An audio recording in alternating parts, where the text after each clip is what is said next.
not very sweet.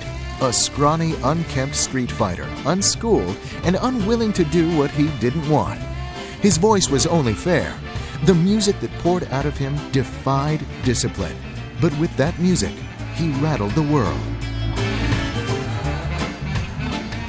Before his brief, vivid life ended, Robert Nesta Marley had taken center stage at the birth and rebirth of a disrespected nation, and had stirred a thrilling social cauldron that his songs have kept boiling wherever music reaches. Bob Marley, now on Biography.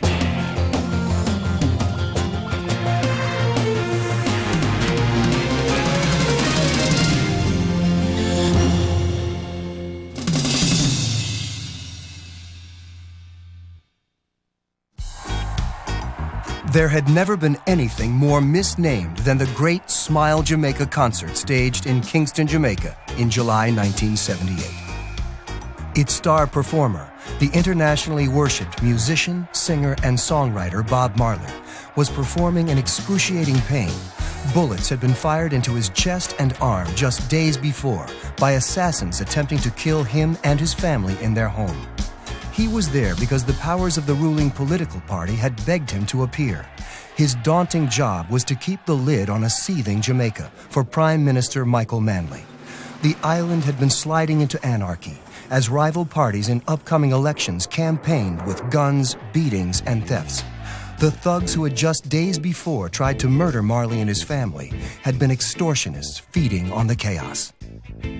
As 80,000 people jammed the National Heroes Circle in Kingston, a brave, aching Marley gritted his way through a tour de force 90-minute performance that rocked the city.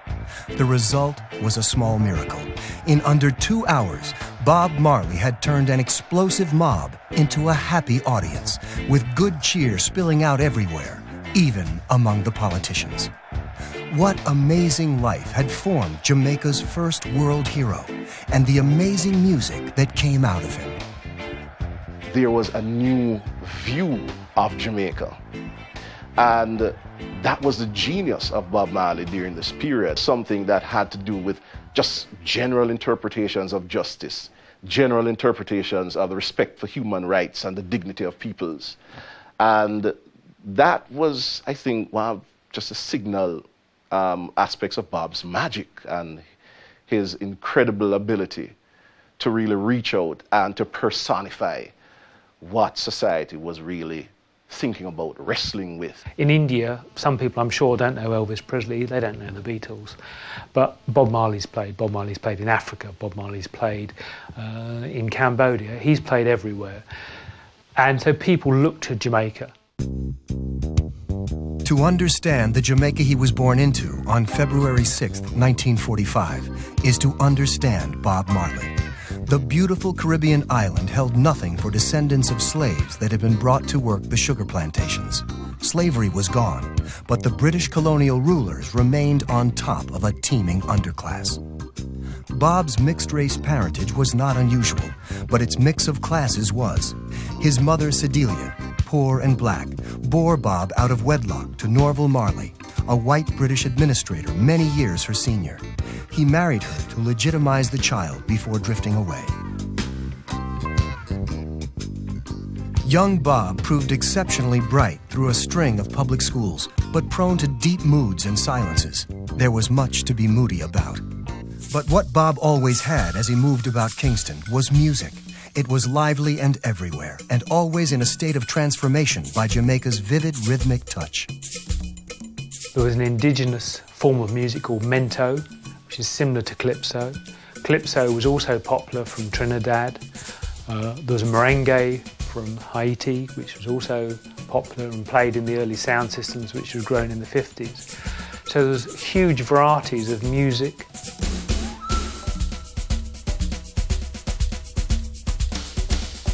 The business called sound system was the heart of the Jamaican music industry, such as it was. In a land of few radios and fewer broadcast stations, enterprising disc jockeys would load a set of hefty public address speakers onto a pickup truck and tour the island delivering ear-splitting concerts for an admission fee. For hopeful kid musicians like Marley, it was the only outlet for their music. Clement Seymour Dodd, billed as Sir Coxsone Downbeat, was a ruling lord of the business. It was an honor to make a record for him for a few dollars to be played to real audiences across Jamaica. Young Bob Marley would use the serviceable singing voice inherited from his mother to join a ragged army of song sellers. It was a music machine. All the artists were employed as day rate labourers. They got no royalties. They paid a wage, sing this song.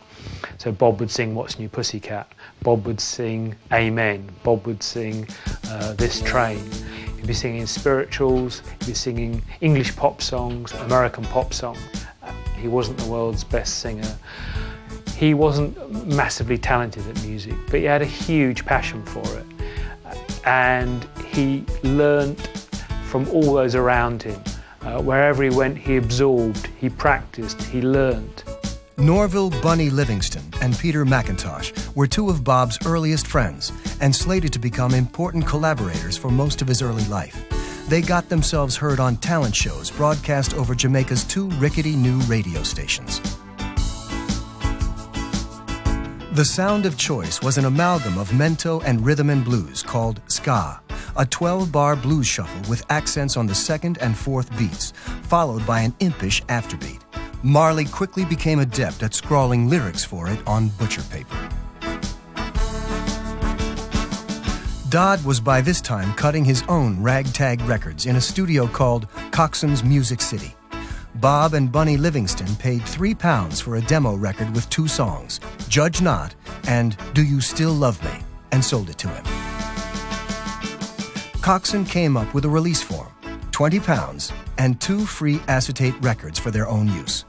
Bob would have been even more delighted if he had known anyone who owned a phonograph. But Bob Marley, songwriter and singer, had his first score in the music business. To idolizing fans in the 1970s, the phenomenon that was Bob Marley seemed to have sprung to instant superstardom from nowhere.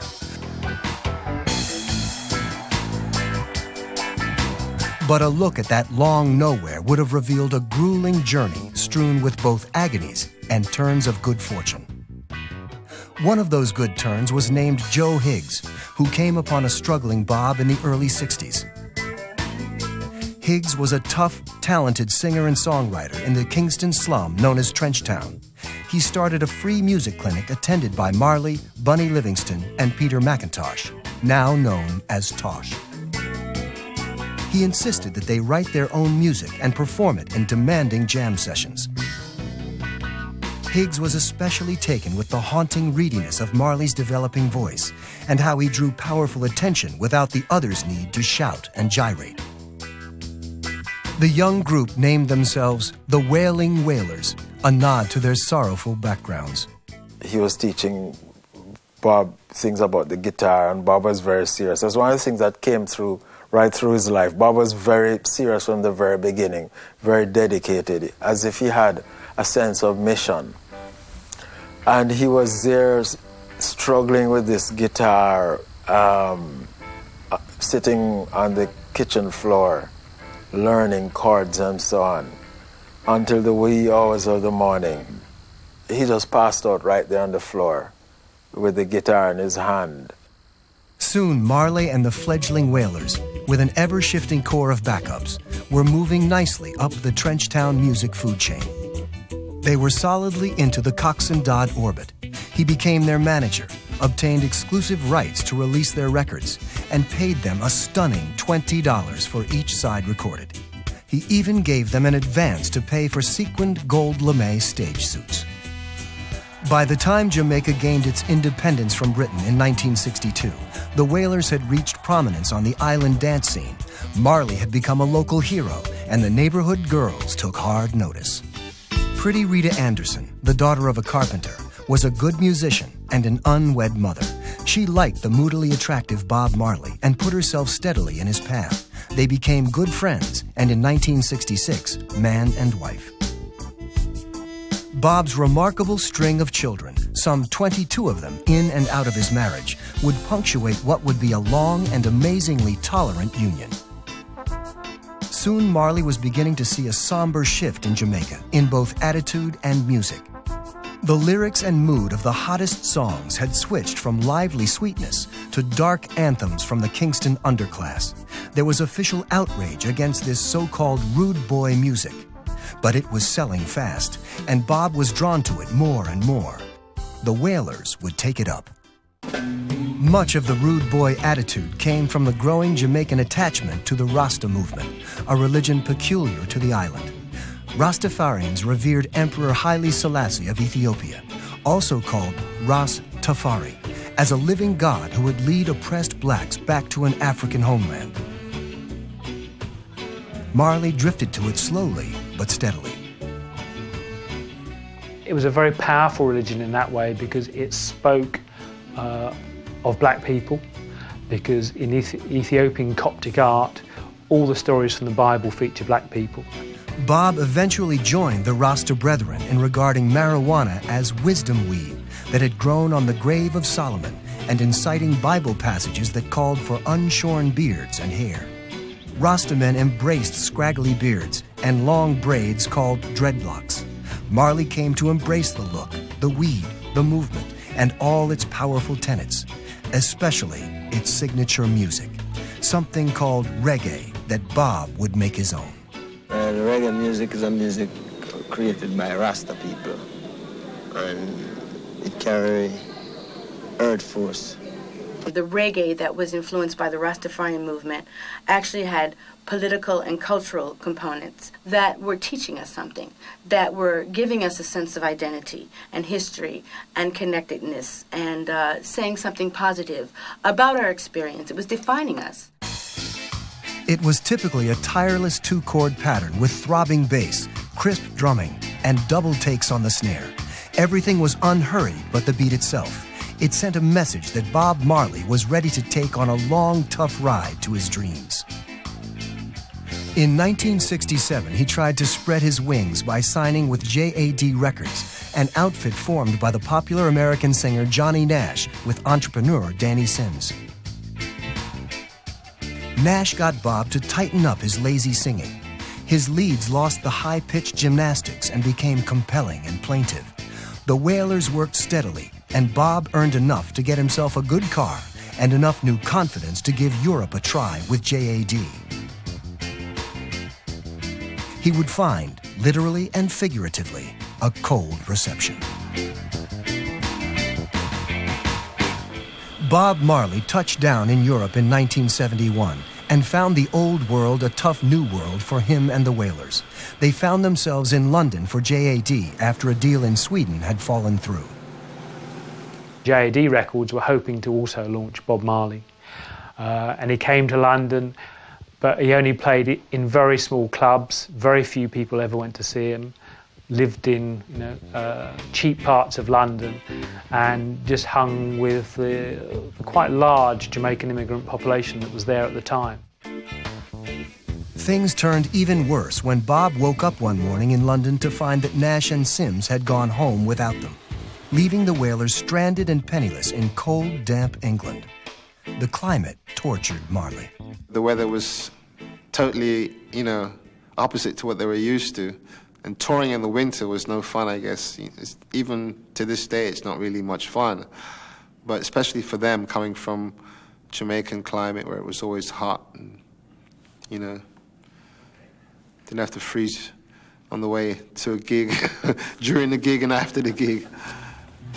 A desperate Bob remembered the name of Chris Blackwell, an Anglo-Jamaican entrepreneur who ran Island Records in London and had leased some of the Wailers' records in the past.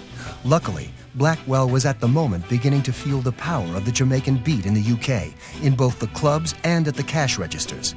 In Marley's Wailers, he saw a hot Jamaica group who could pump out the new sound for him, especially with some strong new backup Bob had enlisted, including Aston Family Man Barrett, a dynamic musician, magical in the recording studio. In Jamaica, in the late 60s, is the music bring us together. Bob hear about my kind of bass playing. Hear of a bass man called Family Man. So Bob walk over to me and say, "You mean this youth here is him them called Family Man?" who play all of those wicked bass line what I've been hearing? I say, yes. So Bob said to me, then if it's really you who play all of those bass line, you're the right man then.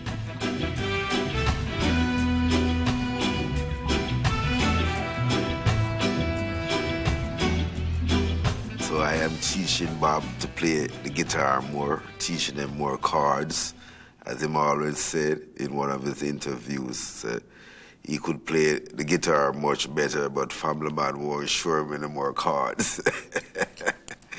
You know, I tune his guitar. I am the last man touch his guitar before we hit the stage every night. Well, anyway, they make a deal like for a 3-album deal. So Bob is gonna sing lead and play the rhythm guitar. Bunny gonna sing harmony. Peter gonna sing harmony and play lead guitar. My brother on drum, Earl Lindo on keyboard, and I on bass. So that's the 6 of us. Bob Marley went back to Jamaica in late 1972 and set about creating what became Catch a Fire. Some of the music was already pre-existing, and some of it sort of recycled in a simple manner. This was delivered to Chris Blackwell in early 1973. The album was famously packaged in a cardboard replica of a Zippo lighter. So it was a tactile, interesting object which got it talked about. It also sold handsomely and set the stage for Bob Marley's next attempted advance through the music world's minefields. For all of Marley's heightened profile after the successful release of Catch a Fire, his band met roadblocks both home and abroad. Not the least of their troubles was the wary perception of Marley's Rasta image. Many record producers and much of their public felt that the street violence of the day was already bad enough without thugs in dreadlocks to feed the flames. A Rasta man was always seen as the lowest of the lows. You know, there's stories of where, for instance, at one point, a Rasta man went into one of the top hotels in Jamaica and went into the pool, and then they immediately drained the pool.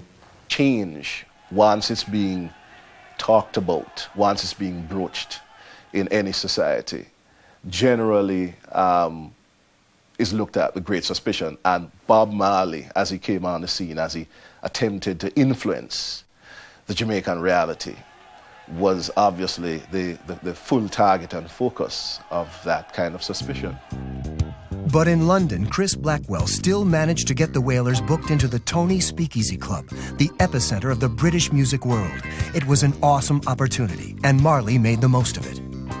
It was a big occasion, big event, because it was the first time a black act had played in the Speakeasy Club, because the Speakeasy Club was the bastion of the white rock world. It's where the Rod Stewarts and the Elton Johns and all those would go and hang out and, you know, do little impromptu gigs and stuff like that. So I think the record company, Island Records, which was owned by Chris Blackwell, I think he saw it as a way of them breaking into that circle.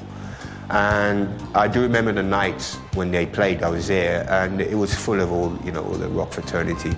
And they were just completely astounded by this black man jumping around the stage and, you know, and performing like a rock star. And after that, they write up in the paper, say that the first song we play, it casts a spell upon them. And after that, it was like magic. The whiff of success had brought no fabulous rewards as yet, but it was heady stuff. Too heady for some members of the band. Soon the tight-knit Bob Marley original crew that had stuck together through every reversal would begin to break apart. If the world thought that the Wailers had all along accepted Bob Marley as their leader, they were wrong. Both Bunny Livingston and Peter Tosh were touchy and volatile performers, perpetually flaring up at the notion that Bob or anyone else had ranking above them. Now, with new confidence that they had every bit the voice and personal flair of Bob Marley, if not more, they began to break away. And at the ending of that first year, 72, that's when Bunny Livingston quit the group. I was surprised. I said, oh, can you get such a a deal, 3-album deal, and lease your label for 15 years and quit. And at the ending of sentence 3, Peter Tosh quit also. So Bob said to me, what are we going to do now? It's only 3 of us leave. I said, 3 of us can make it work as the power of the Trinity, you know. Since the Wailers' beginning, any designation of leadership had been left out of the band's name. But with the departure of Bunny and Tosh, the obvious was stated in the new handle, Bob Marley and the Wailers. He became a fabulous songwriter, and it was his medium for communicating. So although he wasn't musically talented in the way that many people think of as a musician like Stevie Winwood or Stevie Wonder, he had an enormous desire to communicate with people about his experience and his beliefs. And suddenly, the Marley Band that had been striving for meaningful work for all its existence found itself beginning to be buried in worldwide demand for their increasingly obvious talents.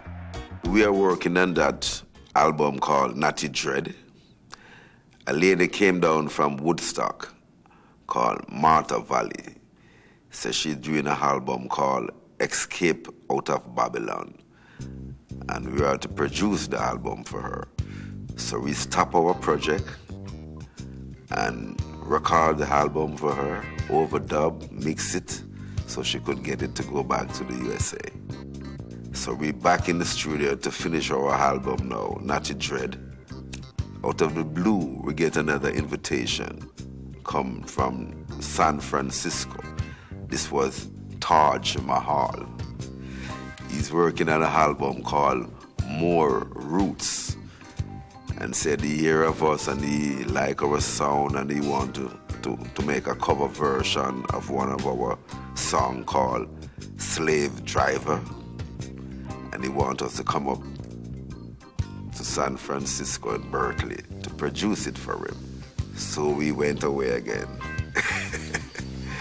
And again and again. And everywhere Bob Marley went, the seeds of the Jamaica sound were planted. There was a big scene in LA at the time about the new concept of music.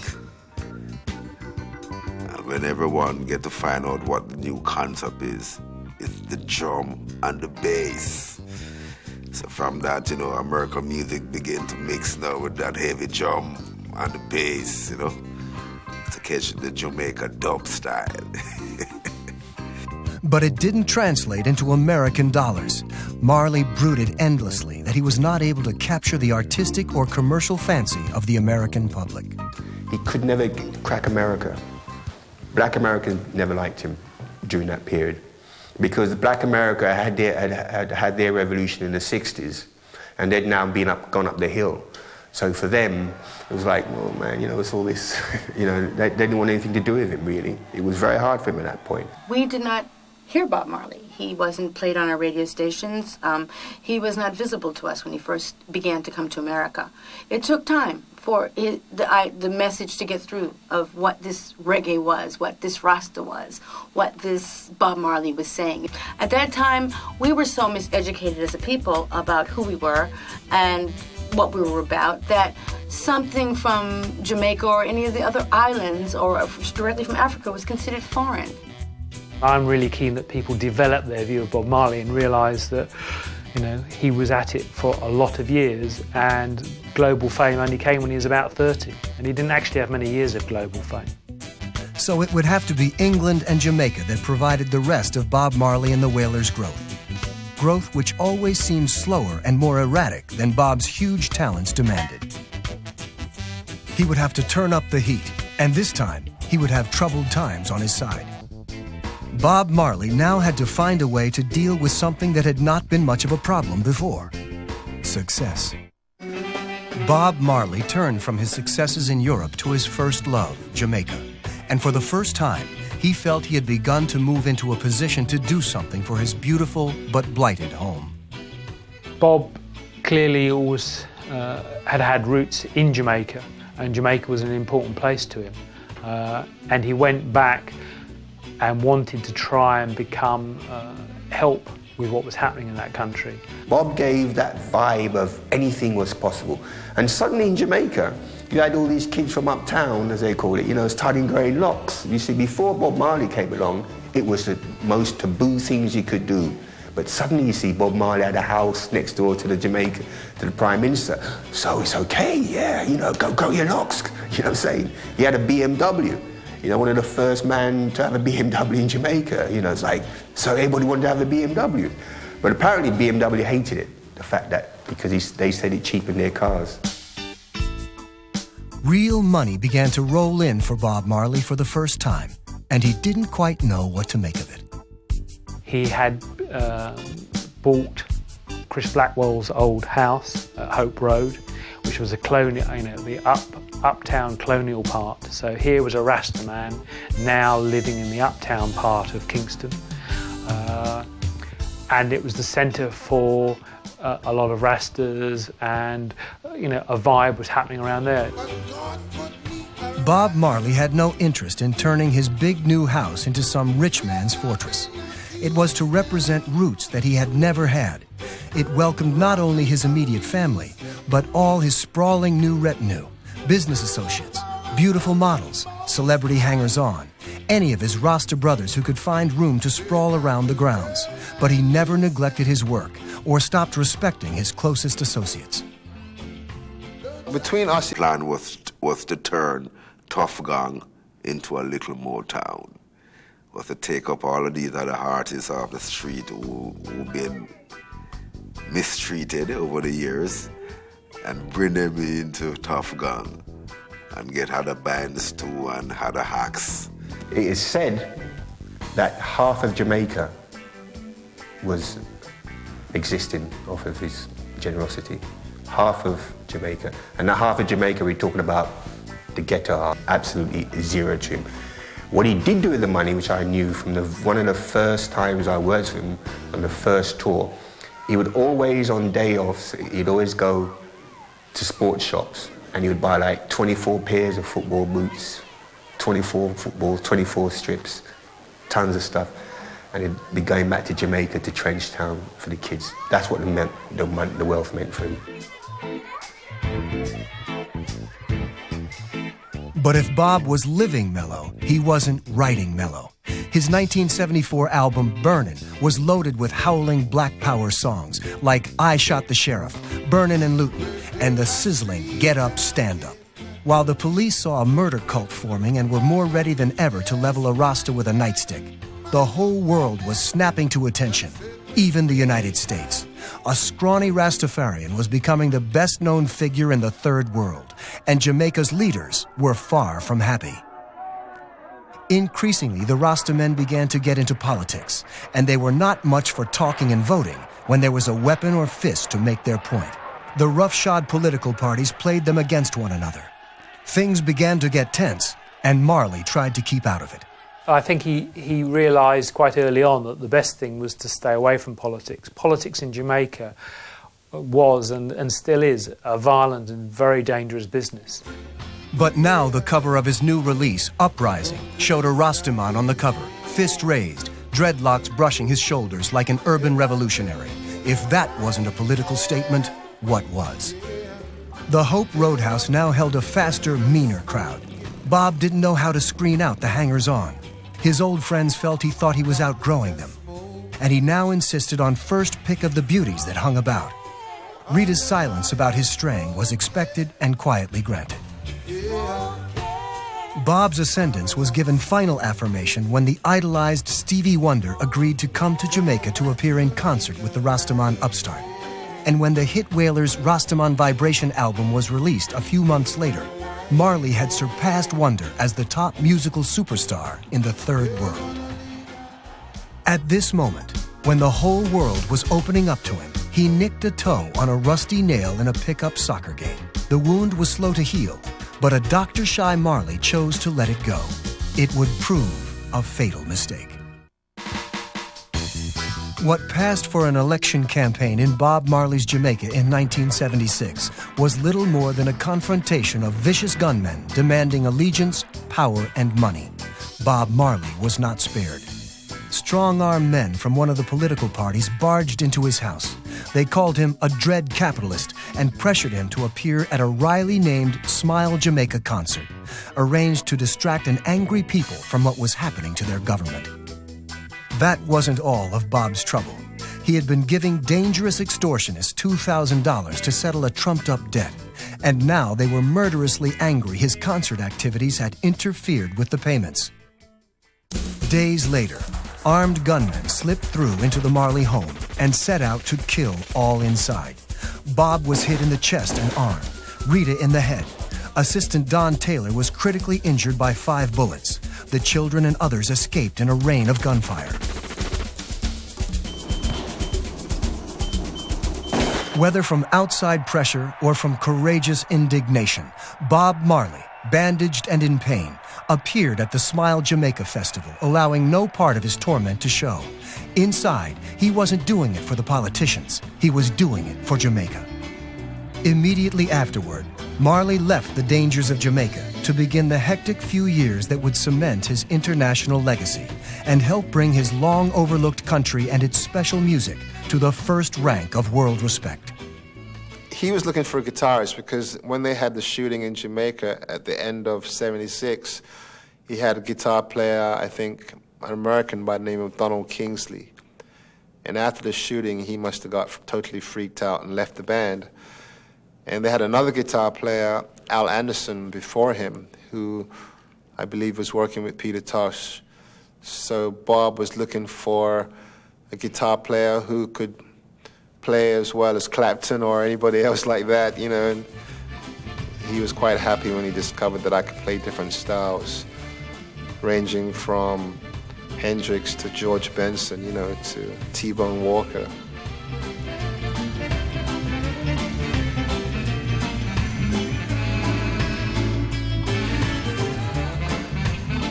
Not only did I have a reggae background, but I had a kind of rock and roll background as well.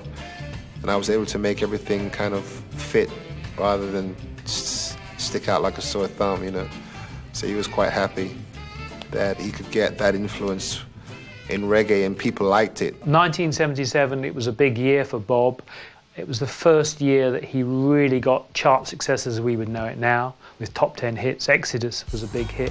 He was becoming far more mainstream, one of the big acts that anybody would see, which was a huge journey for a boy from the third world. I joined at the time when it was taken off, you know, because Rastaman Vibration had made it into the American top 10. And Catch a Fire and Burning did pretty well also. And I think Exodus was my favorite and still a favorite of many people. So I came in at a really good point where they were, you know, they had the budget, they had the studio, they had the team behind them, you know, they had a good record company, good tours. It was like non-stop, you know, we were together 24/7, touring around the world, going to Japan, Australia, Europe, United States. It was very exciting. It was a lot of work, but it was very exciting. And being in a band that creating a new form of modern-day music made it even more exciting. He had become not just an engine of change in the colonial world, but its symbolic statesman. Where there was third world crisis or unrest, Bob Marley showed up and gave himself to make things better. He appeared in Zimbabwe at the ceremonies handing the country back to its people after hard years of colonial rule. The ruler of Zimbabwe, the white ruler, had said that never in 1,000 years would things ever change in Zimbabwe. And almost in 1,000 days, it did. Swear that I will be faithful and bear true allegiance to Zimbabwe and observe the laws of Zimbabwe. So help me God. This was perhaps the crowning moment of his life. To be invited to Africa, the only performer from outside of Zimbabwe to come and to perform and to be the featured performer. This is what his songs were all about. He saw himself as a freedom fighter, and, you know, in my opinion, Bob was a freedom fighter.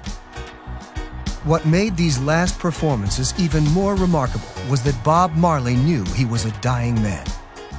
The innocuous toe injury, not properly treated, had turned into a cancer that had spread through his body. It was very sad for us because we were just, kind of like taking off. And everyone was very into what we were doing. Everyone was very excited. Everyone was very focused. And Bob was creating a lot of really good material with the help of the band. And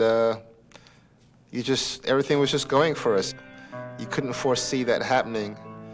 And nobody dreamed that it would happen that way, So it was like a shock treatment when we found out that he had like a tumor in his brain and he wouldn't be touring much longer and, what might be called the end. He was basically on his way to Switzerland for the treatment. And what I remember was really sad was we both sat down together in the apartment and we spoke. But he never spoke in the same positive way that we normally spoke when we spoke to each other. And then eventually he got up and went to a room and came back with all these gold disc and platinum discs and was showing it to me. And I kind of felt somewhere along the line, he was kind of saying to me, do you think it was really worth it, Dennis? I think somewhere along the line he wasn't quite sure what it was all about. And then he sat down and he started strumming his guitar and he played his song, which I never knew what it was at the time. But eventually I found out when he died, he was actually playing Redemption Song. And maybe I got a first hearing of it, who knows? Long live Bob Marley. The doctor came in one day and Bob said to the doctor, tell me the truth, doctor. I want you to tell me the living truth. Am I going to make it? And the doctor looked at him and said, no, you're not going to make it, Bob. And him said, Bob even asked him and said, how many more days I have to live? And the doctor must have told him like 3 or 4 days. And him said, Bob just started to tell everybody to pack up everything. I'm going back to Jamaica. He stubbornly fought the disease for months longer than anyone thought possible. But finally, on May 11th, 1981, Bob Marley died. He was just 36 years old. He was taken back to Jamaica and mourned at a gigantic state funeral and addressed with all the honors he had so solidly earned. His message was a protest against injustice, a comfort to the oppressed, a search for peace, and a cry for hope. Sadly, Bob Marley's passing left not just inspiration and grief, but a special sadness for the men who had helped him shape his music and had been with him in his last hours. The Marley family had formed a protective ring around the dying man that had shut them out. Like his family and other people that moved around him there, they didn't want Carlton Barrett or family man Barrett to be there. Because after a while I get to understand that all the people who was up there, they all went up there to get money. Bob would have hung his head like this in tears, was crying to see me, and they don't want me to get close. In this day and age, you have to be legally, accounted for. But we were too busy having a good time and playing the music and thinking that everything was going to be great. Not everyone thinks like Bob. So we had to live with that afterwards. So here we are still celebrating the music of Bob Marley and the Wailers and trying to, keep going on. Though Bob Marley left the world too soon a quarter century ago, his exuberant heartbeat goes on, heard every day by millions in the hypnotic rhythms of the reggae anthems that have made him immortal.